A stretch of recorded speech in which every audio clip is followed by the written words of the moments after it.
కోసం చేస్తారు. సబ్జెక్ట్ తెలుసుగా నీకు? విఆర్ఓలను డిప్యూటీ సర్వేయర్గా చేస్తారట. నువ్వు గతంలో నిరుద్యోగుల కోసం అమర నిరాహార దీక్ష చేసినావు. మరి ఇప్పుడు ఈ సివిల్ ఇంజనీర్ల తరఫున మీ ఎట్లాంటి వైఖరి తీసుకోబోతున్నారు? మేము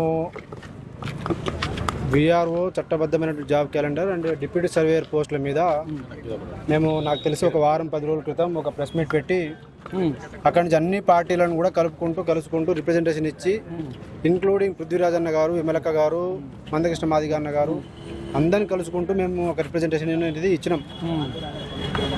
ఇచ్చిన తర్వాత మేము కూడా ఈసారి ఆవేశంగా కాదు, ఈసారి కొడితే దెబ్బ ఎట్లా ఉంటుంది అనేది మేము చాలా గ్రౌండ్ వర్క్ చేస్తున్నాం.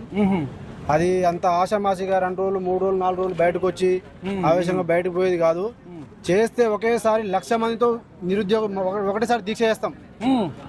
1,00,000 మంది అన్ని ఇప్పుడు రేపు 27వ తారీఖున ఉస్మానియా యూనివర్సిటీ మీద వేదికగా చట్టబద్ధమైన జాబ్ క్యాలెండర్ ఒకటే ఒక సింగిల్ ఎజెండా, అన్ని ఉద్యోగ సమస్యలు, డిమాండ్లు అన్ని డిప్యూటీ సర్వేయర్ పోస్టులు నువ్వు ఇంకోటి పెట్టేస్తావు. నువ్వు విఆర్ఓలకు డైరెక్ట్ ఇస్తారట. మినిమం కామన్ సెన్స్ అనేది ఉండాలా, ఉండొద్దా గవర్నమెంట్ కి?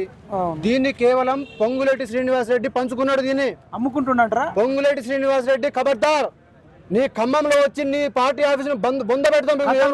ఖమ్మంలో 12,000 ఉద్యోగాలు విఆర్ఓ పోస్టులను మీరు వీళ్ళు డివైడ్, ఎవరి సంఘం వాళ్ళు డివైడ్ చేసుకున్నారు.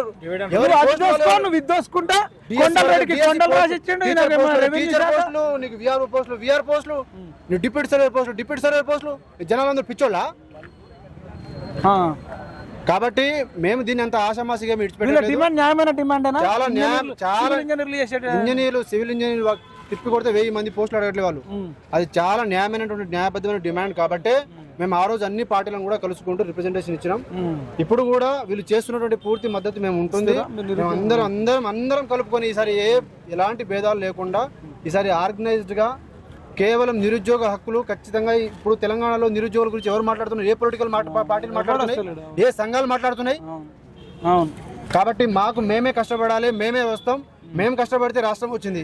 ఇప్పుడు మేము కష్టపడితే మాకు ఉద్యోగాలు రావాలి. ఈ చట్టబద్ధమైనటువంటి జాబ్ క్యాలెండర్ లో ఈ అన్ని ముఖ్యంగా ఇప్పుడు వీరైతే ఏదైతే ధర్నా చేసినారో, ఏదైతే ర్యాలీ చేసినారో వీళ్ళకి సంపూర్ణమైనటువంటి మద్దతు, వీళ్ళ డిమాండ్ తక్షణమే పరిష్కరించాలి. లేదంటే మీరు ఏ మంత్రికి ఆ మంత్రి ఎన్ని శాఖలు, మా పోస్టులు ఇన్ని, పోలీసు వాడు ఒకడు, ఉద్యోగ టీచర్లు ఒకడు, డిప్యూటీ సర్వేలను ఒకడు, విఆర్ఓలను ఒకడు, ఇట్లా ఇష్టం వచ్చినట్టు వాళ్ళు మేము పంచుకుంటా పోతామంటే మేము ఇక్కడ ఖాళీ ఏం కూర్చోలేదు. మేము కూడా చాలా ఆర్గనైజ్డ్గా ప్లాన్ చేస్తున్నాం. చాలా బలమైనటువంటి ఉద్యమం అయితే ఈసారి గ్రౌండ్ లెవెల్ నుంచి లేపుతున్నాం. గ్రౌండ్ ప్రతి ఒక్క పిలుపుతో ఒక్కసారి అన్ని యూనివర్సిటీస్లో